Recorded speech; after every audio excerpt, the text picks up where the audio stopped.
Hi, I'm Matt, and welcome to my latest gaming news video. I'll be covering some recent gaming news in this video as usual. I'm grateful for any feedback, so if you feel the need to do so, please leave a comment below. You can also like and subscribe if you're enjoying my videos, and I will now get into some gaming news from the past week or so. I will be starting today's video with some Starfield related sort of news. Just a heads up, this Starfield or starting piece on Starfield will be a bit lengthy maybe, but there will be other gaming news after this Starfield section. So yeah, first up, there was a Q&A on the Starfield Discord recently.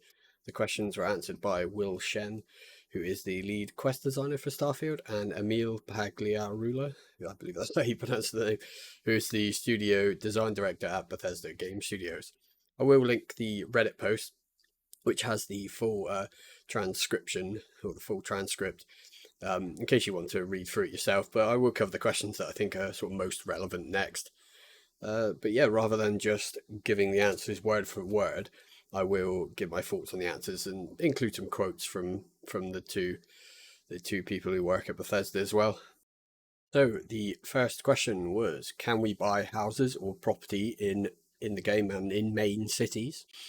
With both devs responding that you can, and that you can buy properties in all the major cities of the game, and that some are rewards for quests, and I assume other content related to game progress.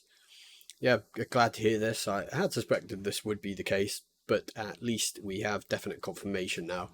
Though we may have had it in the past, this is sort of the first confirmation I've seen anyway of purchasable properties and things.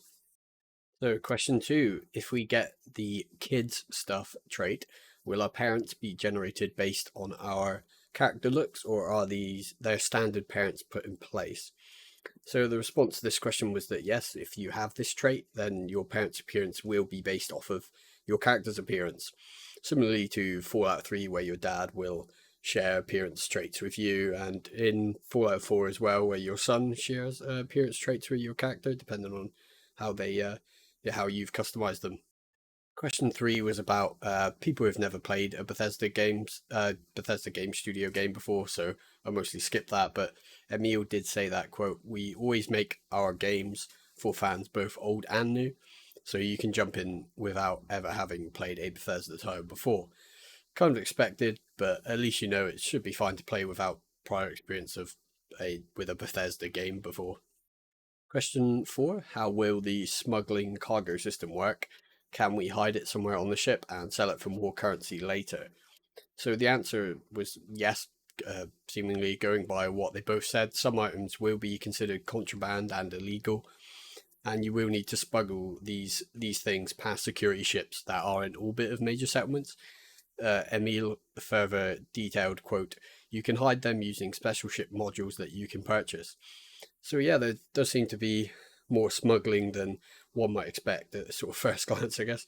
This does sound pretty cool. I usually prefer making a typical hero character in Bethesda games, at least during my first playthrough, but I'm definitely excited to play as like a thief or a smuggler, gun runner type of character. That would be cool. The other developer, Will, also said that, quote, the economy is fixed, but prices of bought and sold goods can change based on the skills you choose. This means there will be sort of skills for trader or smuggler characters that will change pricing for the player character. At least that's what I'm sort of expecting. On to question five. Will there be a jail system if we commit crimes? And the answers were, yeah, basically, like previous Bethesda games, you can go to jail, pay a fine, or simply resist arrest and attempt to escape like the other games. Emil said, quote, yep, the settled systems is more like Skyrim than Fallout 4's Commonwealth in that regard. And he continued, quote, there's civilization, there's government, and there are laws. And in a couple cases, we actually explore the themes of crime and punishment in our futuristic universe. So yeah, that's all good to know, though I did expect this was the case, given their other games. I thought there would be some sort of criminal system, but yeah, it's good to get a bit of confirmation. Question six was, will time pass when not in the game? For example, will my trade routes, outposts, and mining operations continue to produce, or does that only occur while actively playing? So this was an interesting question to me. I guess it was maybe asked by someone who hasn't played the Elder Scrolls or Fallout games before, as it is kind of obvious the answer to me, but maybe it isn't so obvious as this is a brand new IP, and some people might think Bethesda games sort of would go down this type of route gameplay wise. So essentially, the answer was, and I'll just quote both of them actually. The sim only runs when you're actively playing, no sleeping on the job, and quote, only when actively playing. These were given by Emil and Will respectively. So yeah, seemingly quite obvious to, I think, most people that had played the game before, but it's still an interesting question. On to question 7. Can you be a double agent in the game? Another interesting question. Question was longer, but I shortened it, and basically refers to the different factions in Starfield and whether you can be a double agent and sort of spy for factions in game. Will stated during his answer that, quote, all of the playable factions can be completed independently. Some of this sort of might, the next little bit I'm going to get into might be considered spoiler territory, but considering this is now public information, I will cover it. But you've been warned. Maybe skip 30 or so seconds if you don't want to hear the next part. But yeah, I will get into that next part now. Give you a couple seconds in case you wanted to skip, but I'm sure it's out in the open. I'm sure it'll be fine. And so Will continued, quote, the Crimson Fleet storyline does feature you being an undercover agent. And Emil followed up, quote, that is exactly what you can do. Infiltrate the Crimson Fleet for UC systems defense. It's specific to that quest line. So yeah, that does sounds pretty interesting. We just have to wait and see how that sort of quest line plays out. But yeah, it's good to know that you can do that sort of spying and undercover stuff. I guess somewhat similar to some storylines in Fallout 4. So yeah, that's good to know. Now for question 8. Depending on traits selected during character creation, will it at all be possible to play through the game in a pacifist mode, i.e. without killing anyone or even potentially anything? So yeah, another cool question. I hadn't really thought of it, but it is in some games, so it is a reasonable question, I'd say. And the answer, going by the answers given, it might be possible to a degree to complete parts of the game peacefully, predominantly with speech checks, but not limited to them. And Will said that, quote, I can't guarantee every mission can be completed in pacifist mode, but we do have a couple systems that will help. One system is our speech challenge game, where you can persuade someone to do something like not fight you. Emil added, quote, so we talked about this very early on during pre-production, whether or not we would fully support a non-lethal playthrough. We realised that for various reasons that wasn't totally feasible. End quote. Sorry, not an end quote. I'll carry on the quote. Now that being said, there are some good non-lethal options, whether through dialogue or by using a non-lethal weapon. Those can be used in certain situations, honestly a lot of situations, though I couldn't comfortably say you can complete the entire game without killing whatsoever. End quote.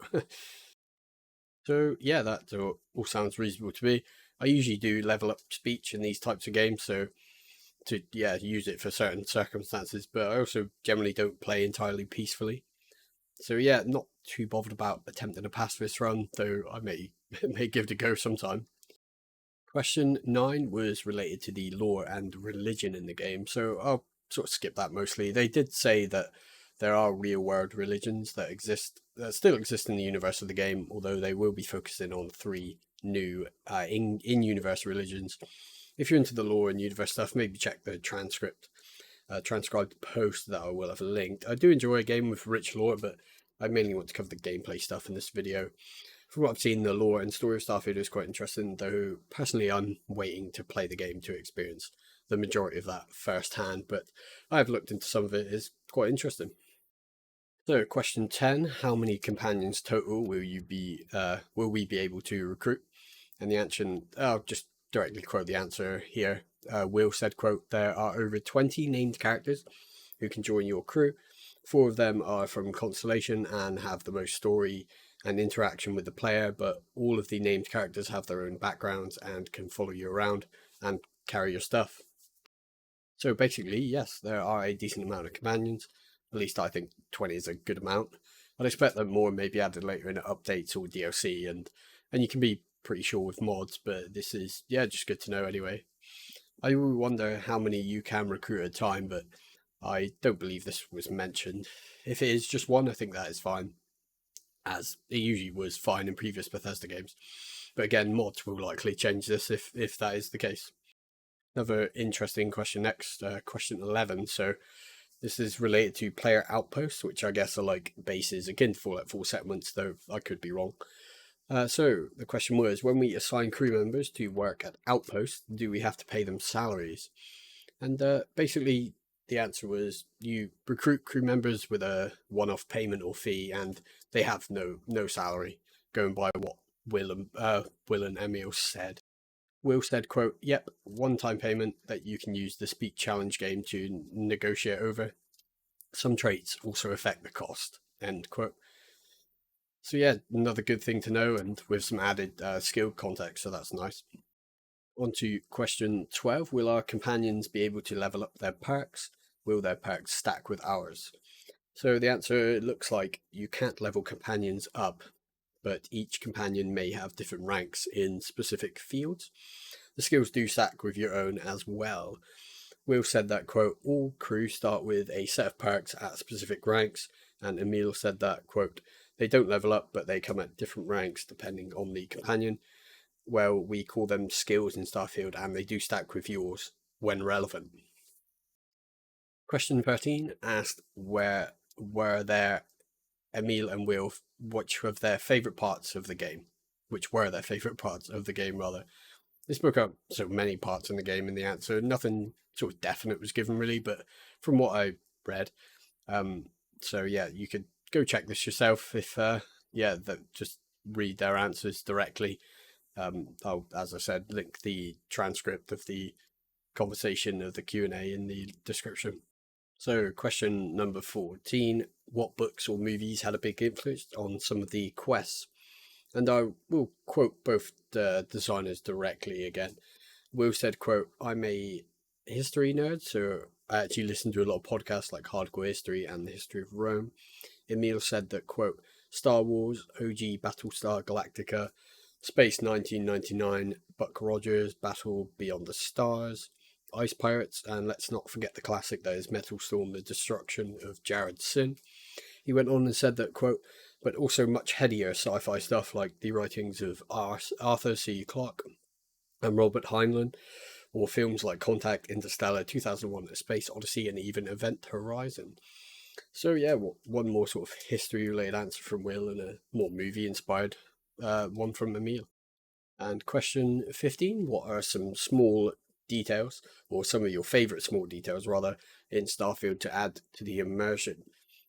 So yeah, another answer where I'll just quote them directly. Emil said what he really loves is, quote, that although humans are living in space and our aesthetic is very NASA punk, this is a very lived in universe and you can see it everywhere. Will said, quote, I look really close at all our outfits. You can see seams, materials, especially on the spacesuits. Constellation members have patches on their spacesuits and they're tied to what skills they have. We also love buttons. There's a lot of buttons. End quote.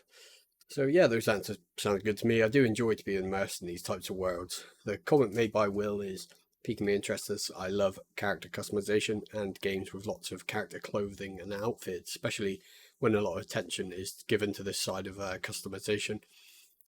So yeah, that is good. Sounds good to me. The final question is referring to mechs, which have been seen in some footage that has been shown. So yeah, question 16. What is the history of the mechs? It looks like, going by what they said, that the mechs will be seen scattered around some of the worlds of Starfield, but are not usable. They are simply environmental models there to make players sort of wonder at them, I guess.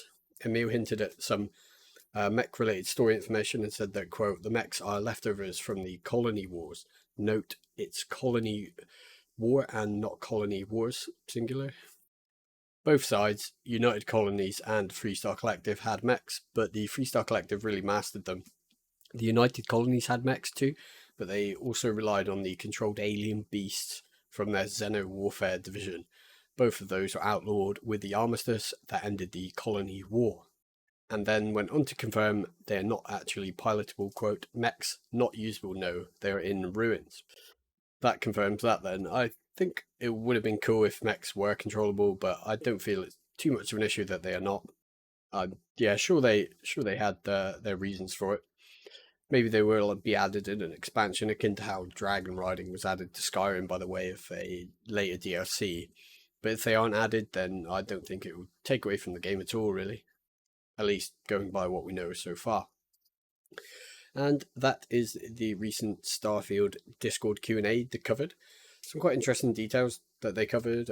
Yeah, really looking forward to Starfield. I'll likely be playing it on release or soon after. Might do a video giving my sort of early impressions on the game. And actually, going by the information rather on the release date. So Starfield will be releasing on the 1st of September for those who purchase the digital premium edition, digital premium upgrade, or the constellation edition of the game. I will not be purchasing those versions. I'll be playing the standard edition via Game Pass and have already preloaded actually on PC. So I'm ready to go as soon as I'm ready to play, and that will be on or around September the 6th. So yeah, September 6th or slightly after.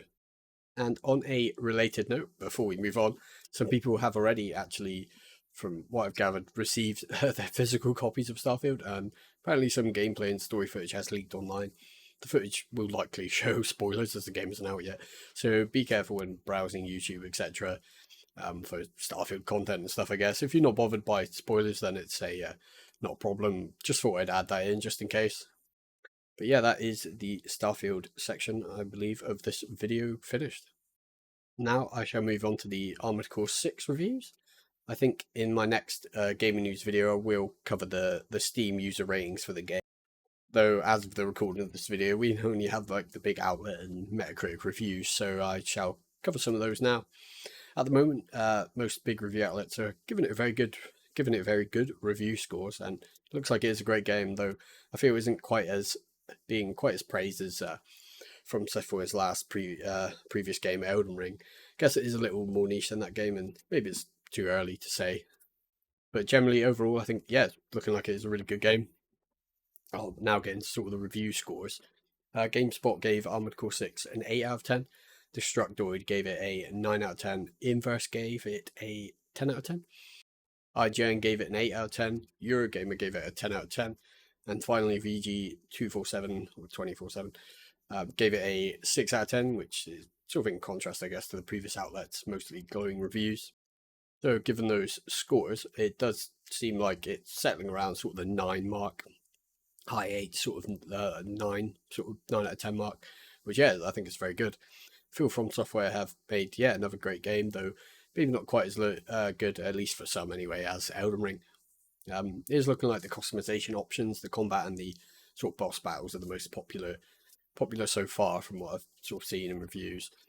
Going by the publication reviews so far, the customization is a big plus for me. If that's good, then yeah, I'm happy, and if the combat is satisfying again, I'm happy. I think some reviewers had pointed to the game's story as being less positive, but still fine. The reviewer for Eurogamer called it, quote, the best mech game that they've ever played, end quote. So yeah, that's rather high praise, I'd say. It does seem that if you're into mech games, this is likely one of the best in that genre, maybe even the best so far. I will cover the Metacritic scores now. On the PS5 and PC, the game has a Metascore of 87, so same score as of now on both platforms. So I would say that's a pretty good score. Interestingly, though, the Xbox version has a score of 79, although this is based on only 8 reviews, as opposed to the PS5, which had 50 reviews, and the PC, which had 27 reviews. I feel that you don't usually see a difference of 10 points between platform versions, but maybe that's because it's still early days. For comparison, Elden Ring has a Metascore of 96 on both the PS5 and Xbox Series X, and a Metascore of 94 on the PC. As I mentioned earlier, I will probably cover how the game is doing review-wise in next week's episode, specifically in regard to user reviews. But yeah, I am pretty sure that I will play Armored Core 6 at some point in the future. It does look like it's a really good game. So I'll likely wait until after I've played Starfield and Baldur's Gate 3. So yeah, that could be a little while, I guess, but you never know, maybe I'll play it before. Next up is some recent Xbox 360 news. So, Xbox has revealed that the Xbox 360 store will be shutting down. So, the current date of the closure is set for July 29th next year, so 2024. Due to this, you will no longer be able to purchase content when using your Xbox 360. This includes games, DLC, avatar items, movies, TV shows, etc. They did say that any Xbox 360 store content bought before the cutoff date would still be accessible. The Microsoft Movies and TV app will no longer work on the 360, but apparently movies and TV content purchased there will work on the app on other devices. Also, you will still be able to purchase Xbox 360 games through the Xbox Store and be able to play them through backwards compatibility on the Xbox One and Xbox Series X and S. I think will probably be a thing for as long as the Xbox Store exists, as Microsoft can still make money off these sort of older Xbox 360 good titles. Although not all Xbox 360 games are purchasable through the Xbox Store, you can still buy physical copies of most older games and play them on the Xbox One and Series X. You can even play some original Xbox games with their discs on these consoles.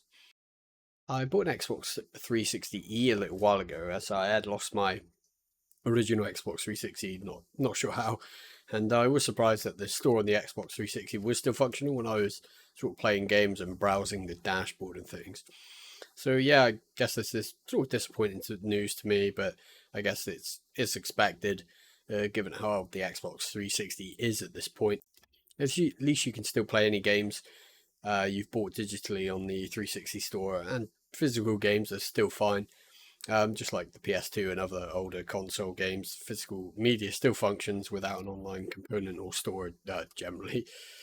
But yeah, I do wonder in sort of 15 to 20 years, will you still be able to play games on the Series S as that is a discless system? Maybe Microsoft will never end online store support for these consoles, but but yeah, that's sort of me hoping. I guess I'm fairly uncertain at this point, but yeah, we'll just have to wait and see on that front. It could be a few years, I would imagine. Next, onto some PlayStation related news. I had covered the Project Q game streaming handheld in a previous video, and now Sony has officially revealed the device as well as some other devices. The main device, which was known as Project Q originally, is now called the PlayStation Portal. This is not a PS Vita successor, as I suspect many had hoped, but a console streaming device. You can use it to play your PS5 games remotely. The device features an 8-inch screen and will enable you to stream your PS5 games to it remotely in 1080p 60 FPS. The PlayStation Portal requires a Wi-Fi connection to connect to the PS5, so it looks like it won't be a device you can use sort of on the go. It's simply for use within your own home, as far as I can tell. There is a 3.5mm audio jack on the device, but I'm assuming you can go wireless as well. Pricing wise, the PS Portal will be $199.99, so $200. I think this is probably a bit too expensive for a device like this. It's essentially a screen with a controller attached that you sort of can game stream to within your own home. You can't really take it on the go, I guess. To be honest, I can't particularly see this selling well, though I could be completely wrong. They also unveiled the PlayStation Pulse Explorer wireless earbuds. They are also $200, and they are also designed to be used with the PS Portal, but I will be shocked if many people end up spending $400 to use these devices together. And I would hope the earbuds are compatible with other devices. I would imagine they are. A wireless headset was also shown off. This will be named the PlayStation Pulse Elite wireless headset, and it is priced at $149.99, so $150. All these devices seem a bit expensive to me. I have to admit they do look cool. I like the design of them, but I don't think that's enough to make me want to buy them at those prices. And yeah, all three devices should be releasing later this year. I'll likely cover them if they end up being reviewed. I'm most interested in the PS Portable remote play device. That seems kind of cute. It's kind of cool. I could imagine that will probably be the most reviewed piece of hardware coming out of this. But yeah, I'm a bit concerned about the pricing though. But yeah, we'll just have to see when reviews for those devices come out. The next bit of news is more Microsoft Activision Blizzard news. In order to try and placate the UK's Competition and Markets Authority, the CMA, Microsoft has offered to give Ubisoft cloud streaming rights to all of Activision Blizzard's games, and the deal, if accepted, would last for 15 years. This is due to the CMA blocking the Microsoft acquisition of Activision Blizzard on the grounds that the acquisition would damage competition in the developing cloud streaming market. Brad Smith, the current president of Microsoft, said that, quote, Microsoft will not be in a position either to release Activision Blizzard games exclusively on its own cloud streaming service, Xbox Cloud Gaming, or to exclusively control the licensing terms of Activision Blizzard games for rival services. The CME has responded that they will review this new offer and did briefly say, quote, this is not a green light. I believe that the CMA is going to make a decision by the 18th of October. I think that's sort of the deadline. And yeah, as always, if any more information comes up, I will cover it in a future gaming news video. Up next are a couple remasters of classic PC games, both of which will be developed by Night Dive Studios, who recently remastered System Shock as well as Quake 2. The new remaster, one of the first new remaster, is of Star Wars Dark Forces, which is a game I've not played, though from what I know it's held in pretty high regard by its fans. So the game Star Wars Dark Forces is an FPS that was originally released in 1995 for PC. And yeah, it is a well-reviewed game and is still remembered fondly to this day. The remaster will have 4K support and run at up to 120 FPS, and it looks as though this remaster will touch up most of the game. It is still in development and will be coming to PC as well as PlayStation, Xbox consoles, and the Nintendo Switch. Going by what Larry Cooperman, who works for Night Dive Studios, said, it's probably going to be around $20 to $30 on release. Now, the second game that Night Dive are remastering, and that game will be another PC classic, as I said, Turok 3 Shadows of Oblivion. This is another game I've not played, though it is another I've heard is loved by fans. I'm a fan of the Turok games, but haven't played the classic ones. May have to try this remaster of Turok 3 in the future, along with actually the Star Wars Dark Forces remaster. It looks quite good. But yeah, back to Turok 3. The original game came out in the year 2000, following its well-received predecessors Turok Dinosaur Hunter and Turok 2 Seeds of Evil. Night Dive also remastered both of those games. And yeah, I do want to play all three at some point. I think they look pretty cool, and they were very well received. And I think, yeah, Turok 3 is going to have a very similar treatment to Star Wars Dark Forces remaster. So yeah, sort of touch up and things, and 4K resolution, I'd imagine, all that sort of good stuff. And Turok 3 is releasing on the same console as that game, as is expected. Go by the screenshots and video, both games are looking pretty good, and I trust Night Dive to do a good job, as they did with the System Shock remaster. These are two remasters I will be checking back in on when they release. Definite release date wasn't given, though a release date later this year seems quite likely. I do want to add that I might be in the minority of people that really liked Turok Evolution and Turok 2008, actually. And yeah, I wouldn't mind seeing Evolution remastered or remade, but I'm in doubt whether that that will ever happen, given it was, I believe, sort of more mixed reception on release, along with Turok 2008. And that is all the general news. So yeah, that's all the general gaming news stuff covered. I think my plan will be to do a separate event / sort of showcase video that will cover Gamescom 2023. I was going to include sort of that sort of thing in this video, but bits I read for that in this video, but it is an ongoing event and that will likely have a lot of reveal, so I decided to dedicate a separate video on it. But yeah, now onto the upcoming games section of this video. Bit of a quieter week, at least when compared to the following week, given Starfield's release on the 6th of September, or the 1st if you've got the premium edition. But there are at least some interesting games that are releasing. We'll cover them now, and we'll be putting up some screenshots from the games as well as footage for some games, I believe. So the first game I will cover in this week's upcoming games section is Daymare 1994 Sand Castle. This is actually a prequel to the game Daymare 1998, which I haven't played, but I do want to someday. this new game as well as the original one, yeah, they seem inspired by the Resident Evil games. They are quite nice looking games, kind of similar visually to Resident Evil 2 remake, though they don't seem to look quite as nice as that game. As I mentioned, the new game in the Daymare series is a prequel, so I'd expect it to make more sense if you played the original game, but I'm guessing it won't matter too much. As you might expect from the Resident Evil comparison, it is a survival horror game with like zombies or mutant type enemies. The first game, Daymare 1998, has a mixed rating on Steam of 64, not 94, 64% at least when going by recent reviews. Going by all reviews, it has a mostly positive rating of 72%. From what I've seen and heard, it's somewhat decent game, sort of above average, but no Resident Evil 2. I do want to try it though. It does look pretty interesting to me. If I play and enjoy the first game, I could see myself buying this prequel game. But yeah, Daymare 1994 Sandcastle is releasing on the 29th of August and is coming to PC, current and last gen consoles, as well as actually the Nintendo Switch. There's a demo for this game and also the original game if you did want to try before you make a decision. But yeah, it's a game I'll be sort of keeping an eye on, especially after playing the first one. I think I will, likely check back in it.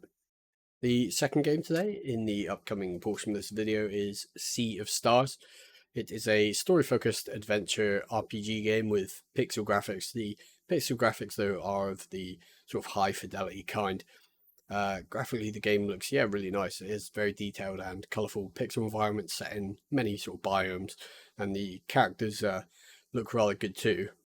Going by the Steam page, there's a lot of content in the game and all sorts of things players can do, as well as the usual sort of RPG adventuring.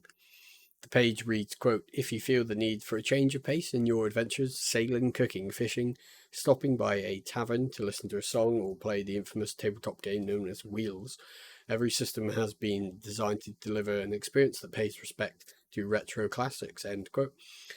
Yeah, as I mentioned, it is a story-rich game with the developers for the game saying, quote, "It tells the story of two children of the solstice who will combine the powers of the sun and moon to perform eclipse magic, the only force capable of fending off the monstrous creation of the evil alchemist known as the Fleshmancer." So yeah, if you're into story-focused RPGs, this might be the one to check out. From the gameplay footage they have showcased on the Steam page, it is looking pretty cool. Combat is turn-based and looks good. There is an action button which you can press in sync with the animations, and this can increase damage output as well as reduce incoming damage. Yeah, that sounds like a pretty cool gameplay addition. Exploration and traversal of the map and environment seems like pretty big parts of the gameplay. There are sort of generally things I enjoy in games, so yeah, that's a plus from me. I shall quote another piece. Swim, climb, vault, jump off, or hoist up ledges as you traverse seamlessly through the world with a navigation system based on platformer expertise that breaks free from the classic bound to the grid tileset movement. End quote. And yeah, so Sea of Stars looks quite cool, and I really like the art style. I'll throw up some footage, screenshots from the game Steam page, and probably some footage as well. Definitely be keeping an eye on it to see how it ends up being received after release. Sea of Stars releases on the 29th of August for the PC, current and last gen consoles, as well as the Nintendo Switch. There's also a demo to try, so check that if you feel like, you would like to try that first. Up next is a game being published by Quantic Dream, who have published and developed a number of interesting story-driven games where your choices can alter the outcome of the game. Games like Heavy Rain, Beyond Two Souls, and Detroit Become Human, among others. The game they are publishing is Under the Waves. Interestingly, they are not the developers. The developers are Parallel Studios, and it looks like they have made other games, but this will be their sort of biggest so far in scope, by what I can tell. The game is a story-driven diving sort of exploration game, I guess you could say, where you control Stan, a professional diver in the North Sea. The description reads, quote, "Stuck in his self-imposed solitude, he starts to experience strange events and will have to make the most significant choice of his life." The game looks very impressive graphically, and the underwater environments are quite nice. There are also a number of undersea animals you can see from the footage, including fish, orcas, and a humpback whale that looks rather imposing. The game is set in the year 1979, but has retro future or near sort of future feels, given how the inside of the underwater facility looks. It seems there may be underwater robots or drones as well, so that sort of adds to that. Description does note that it's a quote a unique setting full of mysteries. Discover an alternate reality of the year 1979, where retro science fiction and fantasy flow together in a beautifully rendered graphics. Gameplay wise, you can pilot your submersible or submarine and explore the depths of the sea. There's also crafting and collectibles. I was thinking there wouldn't be too much in the way of exploration, given how it seems more story focused. But yeah, it does seem that they sort of that it does have a lot of exploration elements. So yeah, sort of may make me rethink that notion. There does seem to be a lot more to the gameplay than I previously had thought. Yeah, which is pretty good. Definitely be keeping an eye on Under the Waves, as I do like the sound of it, and I do like diving in underwater games in general. Under the Waves releases on the 29th of August and will be coming to the PC as well as last and current gen consoles. The penultimate game in the upcoming games section is one I covered last week, and it is Trine 5, A Clockwork Conspiracy. I covered this game in last week's gaming news video, as it was one of the games showcased during THQ Nordic's Digital Showcase 2023. If you like, you can go and check that video if you want a breakdown of the games shown at that event. Trine 5, A Clockwork Conspiracy will be the latest game in the Trine franchise. As I spoke of, I've not played any of the Trine games, though from what I've heard, the Trine games are a pretty good series of action puzzle platformers. They also incorporate co-op, so if you've got a friend or multiple friends who like these types of games, then it might be a good idea to check the series out if you haven't already. The game seems to feature combat as well as many puzzles, and has RPG elements such as quests and skills. Trine 5, yeah, actually looks rather nice graphically with a vibrant and colourful art direction. I do quite like the look of the game. May try one of the Trine games in the future, but I don't really have much experience in the genre, so I'd like to give one of the older games a go. Yeah, instead of going and buying the latest one. Trine 5, A Clockwork Conspiracy is releasing on the 31st of August and is releasing for the PC, last, and current gen consoles, including the Switch. But yeah, even though the game hasn't released, it is on sale with a discount of 20% off until it releases. I feel the game is very reasonably priced for a new game, especially compared to other games these days. I think it's £25, around $30, and with the pre-release discount is actually cheaper. The final game in today's upcoming game section is Sprawl. This game is a sci-fi retro FPS set in a cyberpunk metropolis. It is described as a hardcore FPS, so like the classic old school FPS games of old, it will likely be quite hard if you set the difficulty to be so. It does look quite good and has high fidelity pixel style graphics, similar to Warhammer 40k Bolt Gun. If you like dystopian futures with authoritarian governments and a heavy use of utilitarian architecture, then this might, yeah, you might like this game. The look of it, especially the look of Sprawl. I think the aesthetic does fit the gameplay well. It's kind of like other similar settings, maybe Deus Ex-esque, but more industrial. The developers say that the world is inspired by Akira and Ghost in the Shell. The game does also seem inspired by Quake and other shooters from that period. I guess this game is considered a boomer shooter, and the game looks very action-packed with pretty intense gameplay with many enemies. With a lot of degrees of freedom of movement as well, the developer describes, quote, get the best of your enemies and defy gravity with a cybernetic implant, experience a new approach to wall running with seamless transitions from the ground to the walls, creating an entirely new dimension for exploration and combat, end quote. It seems that, yeah, exploration of the environment is going to help you, as it will lead to ammo health and a refilling of your bullet time. And there's a number of different weapons, including katanas, pistols, shotguns, SMGs, LMGs, chain guns, and maybe more sort of boomer shooter staples. Music also seems to be quite prominent in these types of games and is no different here. On the Steam page, it details a dynamic music system that, quote, responds to your actions, lining up with kills and movements as you progress. So, if you're into this genre of shooters, this is probably going to be a game to check out. On Sprawl's Steam page, it says a release date of August 2023, but I can't find a definite release date. Given how it's the end of August, I thought I'd include Sprawl in this week's upcoming game section. At the moment, it looks like it is only coming to PC through Steam. Might receive a console release similar to other games in the genre like Warhammer 40k Boltgun, but as of yet, I'm unsure. Now onto the game deals section of the video. As usual, this will be games that I think have good discounts, and I will usually cover games that I've personally played, games I sort of plan on playing, or games I've watched reviews on that and that have like a good reputation and reception. I also include screenshots as I do in the upcoming games portion of these videos. I may also add some footage in as well. First up in the deals section this week are the XCOM games. I've played a fair bit of XCOM Enemy Unknown and some of XCOM 2, but not quite as much of that game as the Enemy Unknown. Both games are, really good. They're turn-based tactical strategy games, so I won't spoil too much, but in both games you are fighting aliens on Earth as part of the XCOM initiative, I believe they're called. Gameplay-wise, they're pretty fun games. The turn-based tactic is very enjoyable if you like that sort of gameplay. It does fit the game very well. I haven't played the original, old classic games like XCOM UFO Defense or the other older games in the franchise. From what I understand, they are sort of classic PC games, and they can be very hard and punishing, unforgivable sort of old classic games.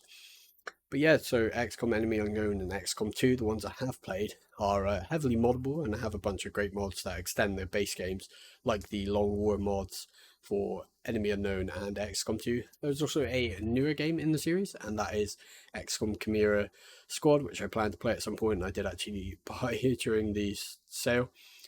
But XCOM 2 and XCOM Chimera Squad are both on deal at 90% off and 85% off, respectively. Or you can buy the XCOM Ultimate Bundle, which includes Enemy Unknown, XCOM 2, and Chimera Squad and their respective expansions. This bundle is 90% off. The DLCs are separately on deal if you just wanted them. As I mentioned, ended up buying Chimera Squad, but also XCOM 2 War of the Chosen, the DLC for that game, which is quite highly reviewed. Got them both during this deal. And the XCOM deals end on the 4th of September. Next up are the Metro games. These are, really, really great first-person shooter games with horror elements, I guess, survival horror and stuff. They're set in a post-apocalyptic Russia, more specifically in Moscow, at least mostly. I've played all of them. I did complete both Metro 2033 and Metro Last Light, but didn't end up finishing Metro Exodus. Not sure why, but played a decent amount of it. But I plan to go back and play through it properly at some point. The world of these games is rather dark and foreboding, especially I feel the first two games. Exodus didn't feel quite as dark, but then I didn't play as much of it as the other two. Story-wise, I feel that all three games do have pretty good gripping stories, and gameplay-wise is mostly your usual shooter stuff, but they do have their own sort of mechanics that fit quite well, like keeping your torch charged and making sure you have sufficient number of gas mask filters for certain sort of excursions. They can be quite difficult games as well, but you can change the difficulty to sort of suit what you want. The harder modes can be quite fun and scary and really boost sort of the survival horror elements of the games as ammo and filter rationing becomes more difficult. The games are individually on sale with discounts from 80% to 90% off. From what I can tell, you can no longer buy the original versions of these games on Steam or GOG, so these discounts are for the redo versions of the first two games. Metro Exodus doesn't have a redo version as it's fairly new. The Metro Saga bundle is also on sale at 90% off and includes all the games plus Exodus's DLC. The DLCs are also on sale separately if you already had Exodus. And these sales are on Steam, GOG, and the PlayStation Store as well. They end on the 28th of August for Steam. GOG doesn't give a date for some reason. They usually do. On the PS Store, the Metro Saga bundle sale, you can only, I believe, get it as a bundle on the PS Store, but that sale ends on the 30th of August. The final deal for today is for a game I've played a lot of. It is one of my most played games on Steam, in fact, and that game is Europa Universalis 4. I have been playing Paradox strategy games for a number of years now, and Europa Universalis 4, or EU4, is probably my favourite. closely followed by Hearts of Iron 4 or Hoi 4. Both are amazing games if you're into grand strategy games. These games can be very daunting when you first start playing them, but you eventually get used to them. They are very in-depth games with many sort of game systems and features. EU4 is fairly complex, especially if you add the DLCs to the mix, but it's not too bad. I would say Victoria 2 is harder to get used to, in my opinion, especially for new players to the grand strategy genre. On that note, Victoria 2 is also a good game, but sadly not a deal. If you've never experienced a Paradox grand strategy, then EU4 is probably a good one to start with, or maybe Stellaris, but that's set in space. If you want something more grounded on Earth, then probably go with EU4. There are a bunch of Paradox games at this point, but EU4 is still my favourite so far, I think. There are a number of great mods actually for EU4 that add all sorts of gameplay scenarios, including the extended timeline mod, which, as you might expect, extends the time frame of EU4. For context, the game covers, I believe, its dates from 1444 to 1821, and you can decide when to start in that sort of range. I usually just start at the beginning when I'm playing the base game without mods. But yeah, mods like the aforementioned extended timeline mod do extend this sort of time period back to the ancient period and forward all the way into the sort of far future. There are also DLCs for Europa Universalis 4, though some are better than others. There are lists online of which DLCs are the best and which to avoid, things like that, where you can check the Steam or GOG pages for their respective review rating. And the game is on deal on Steam and GOG, and the EU4, as well as its DLCs, are on sale until the 4th of September, and the base game is 60% off until then. The DLC discounts vary depending on which one you buy and whether they're in a bundle or not. So yeah, if you're interested in a grand strategy game, yeah, maybe check out EU4. So that is the deals this week finished. I may change these deals up in these videos. I'm not really sure yet. I'll probably keep them as they are for now, but I am planning on doing separate videos on specific like publisher deals and things like that, Steam Summer Sale and things along those lines. But yeah, I will do that as they sort of come up. And yeah, as for now, these deals will probably stay in these videos, but I'll see how, may change them up a little bit. And before I sort of finish the video, I'll do another video spotlight this week. So this is a video by a YouTube channel called Tsunami, spelled Sunamii. So this is a video called Making My Dream PlayStation 1 Game. This indie developer is actually making his sort of dream PS1 game. It actually looks really cool, really quite interesting story and visual sort of PS1 style. So yeah, it actually looks really good. So go check that out. I will be linking that in the description. So yes, that is all the game coverage from me today. I will be publishing a tech news video tomorrow, so check back for that if you're interested. As always, feedback is appreciated, so go ahead and like or dislike and leave a comment. If you enjoy my videos and commentary, feel free to subscribe. Thank you for watching, and I'll be back again soon.